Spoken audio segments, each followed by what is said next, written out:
brought champagne, beers, and this is after I haven't had beer for 8 weeks. Oof, must have been a little shaky.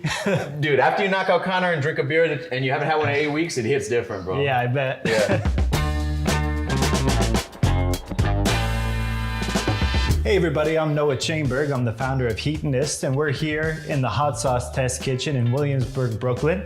And I'm joined today by my good friend, Dustin the Diamond Poirier, UFC killer, chef extraordinaire, who's gonna come and help us out today with learning a little bit about some Cajun cooking traditions, especially around gumbo. I've been cooking my whole life. This is the first time I've done it in front of cameras, but I'm excited, you know? Compared to what you're normally doing in front of a big audience, this should be a piece of cake.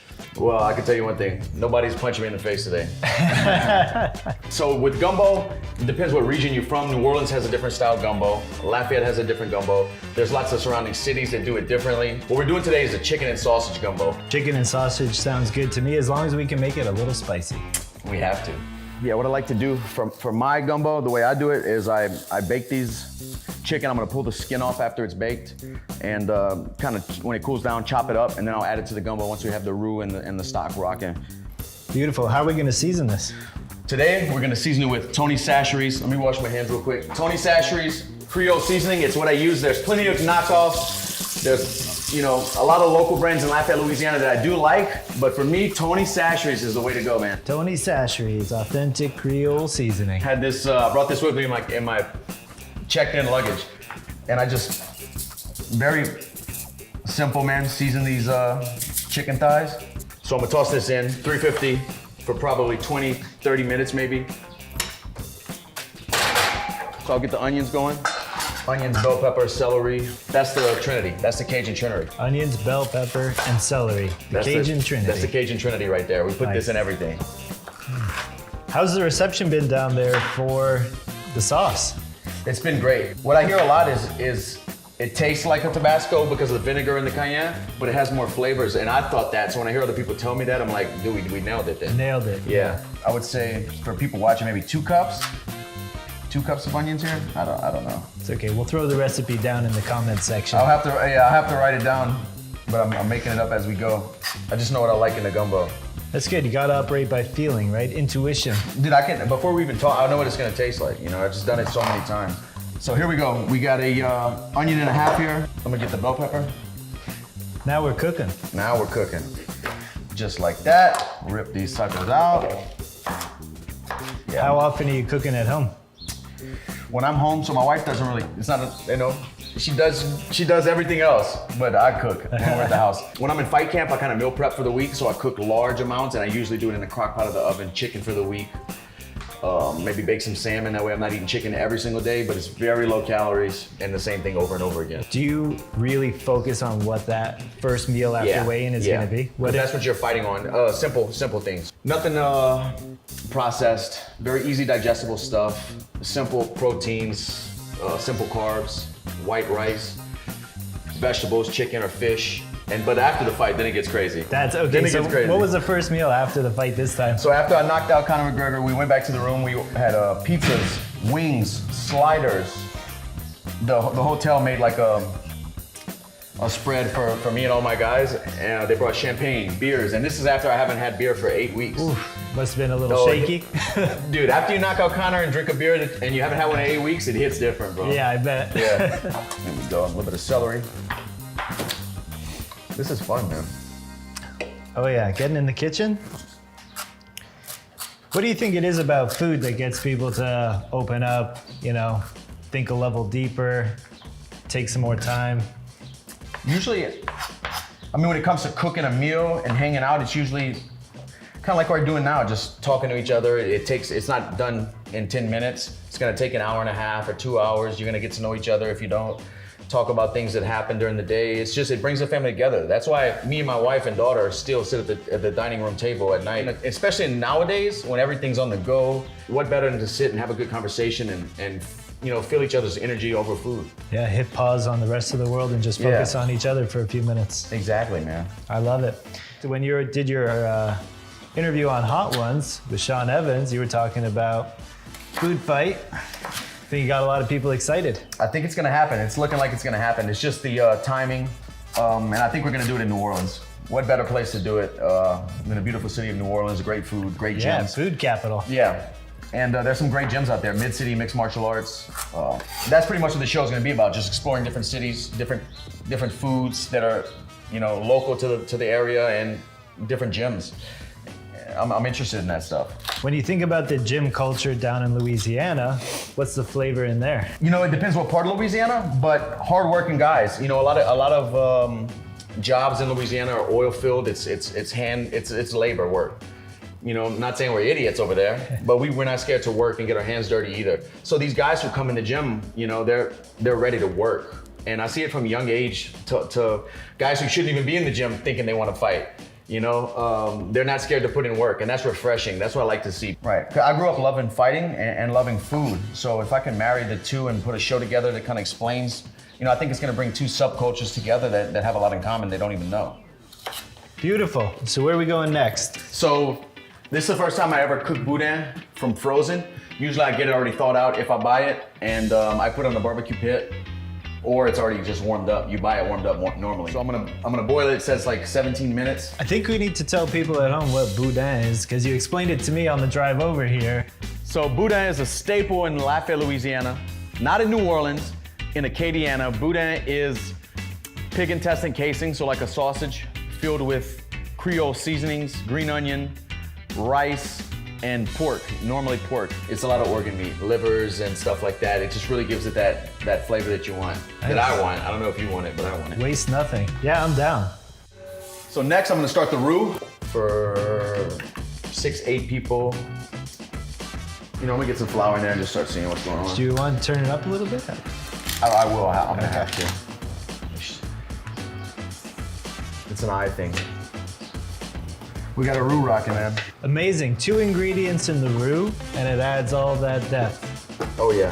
Do you need to tag me in while you... Can you? You want to keep this? Yeah, moving I'll this while I keep check this this moving. out? I think our water's boiling. Yeah, put me in, coach. I'm ready. You're ready, bro. We don't have to be too crazy with it, but just gotta keep it moving. Don't let it sit. Yeah. Keep it moving. Here you go, good sir. Oh, thank you. Here you go, chef. About halfway there, we need to get the chocolate. And there's a tongs. This guy doesn't need tongs.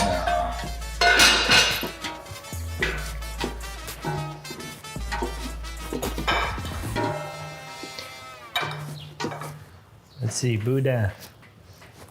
Ooh. You can smell the organs. That is actually really, really good. That's good, right? It just warms you up on the inside. That's good stuff right there. And there's a little spice in there, huh? I like that. Hell yeah. I like that. I'm gonna have to have another bite of that. You didn't know you were gonna be working today, huh? I did not. I thought I was just in charge of keeping the beers cold.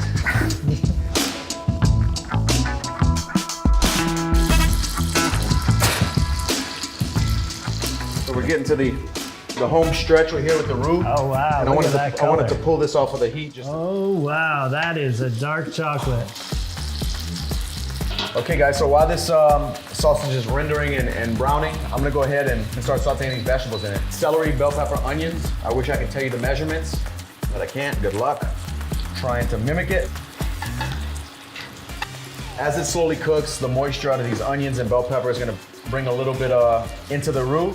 When I see the color and the softness that I want, then I'm gonna go ahead and add a little bit of thyme, my bay leaves, and this great chicken stock that Noah got us. And before we add the rest of the stock, I'm gonna put a little bit of garlic, half a tablespoon maybe. Let that all come together. Let this go just a little bit longer. Beautiful. Add some more stock, toss the meat in, we'll cover it and let it simmer. Nice. And add the chicken in, Oh yeah. and that's a gumbo. All right, so our gumbo is cooking, and what I've learned from you is that gumbo is really about bringing people together and community. And so I want to invite over a good friend who I know you know, with my good buddy Sean Evans. The Spice Lord. Hot Ones, the Spice What's up, Lord. brother? In the kitchen, in the kitchen. It smells good. I can already feel that Louisiana home style cooking. It hits you right The away. cayenne is in the air. Yeah, definitely cutting through. Have you ever had the gumbo before? I've had gumbo, but never like this. You know, you have so much stuff out here, and I know nobody makes a better roux than this guy. So I'm excited to try it today. I take my time. I put in the effort. How are we looking? Looking good. We are looking good. I think I'm gonna hit it with a little bit of Have to. Poirier's. Tie in some of that cayenne. Louisiana style. I've never asked you, how'd you get into hot sauce? I've always loved the stuff. And I used to, when I was a kid, just empty an entire bottle of Tabasco on my food. And eventually I didn't want my food to taste only like Tabasco. So I started branching out. And I really thought there should be a place where you could try before you buy. So I started with the push cart, which is still right over there. Yeah, I know the push cart. Oh yeah? Hey, you I can see didn't the know that. wheels on it. I didn't know Yeah. that. And then back in 2015, opened up here, and it was just a couple months after that I got the first call from Chris and Sarah over at Hot Ones to say, hey, we have this show that's about celebrities eating hot sauce and interview. Like, it would be cool if we did something together. I watched a couple episodes. There was 30,000 subscribers at the time. Yeah, I know. I was gonna ask you, like, cause like we never dreamed it this big, and I'm sure that you didn't either. Did you have any hesitation, like, I don't know about this little YouTube show? I was here at a little hot sauce shop in Williamsburg. I was looking for something to do. So I was honored. I thought, hey, there's something to this. It's really cool. And then now we've been working together for 5 years at least. it's 5. We launched our first sauce together 5 years, like next week. Wow. Crazy. Cheers. Yeah, cheers. Cheers. Damn good sauces. Fucking crazy ride.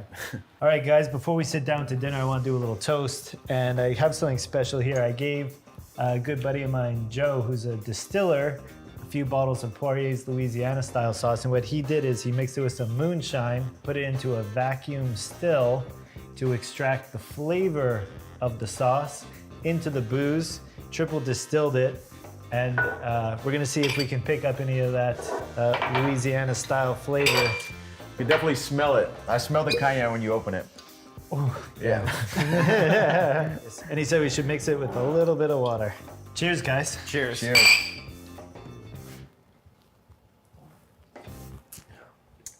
Wow. Actually, I don't know what I was expecting, but that was a lot better than I was expecting. I was expecting something harsh, like a bite. That was really good, man. Yeah, Yeah, it actually has like a lot of roundness and softness to it, but it's strong.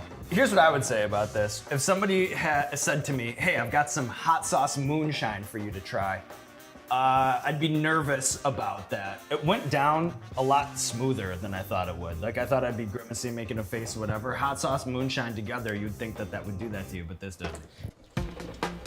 Let's eat some gumbo. There we go, there's the time. That's a gumbo right there. I'm honored, my first ever gumbo. That's Diamond right. style. Oh, shit, Can't really? believe I Yeah, gotta I've get you never more had salt. gumbo before. Whoa. Those two are y'all's. I'll make mine. Wait, I have a question. Do we eat gumbo with a spoon or Oh, a fork? a spoon.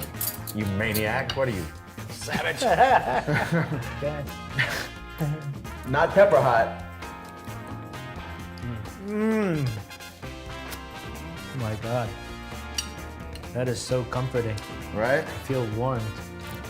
Dude, the hot sauce marries with it so well. This is so good. Dustin, thank you so much, man. Thank you, man. so Thanks much. for coming. Yeah. Yeah. honored.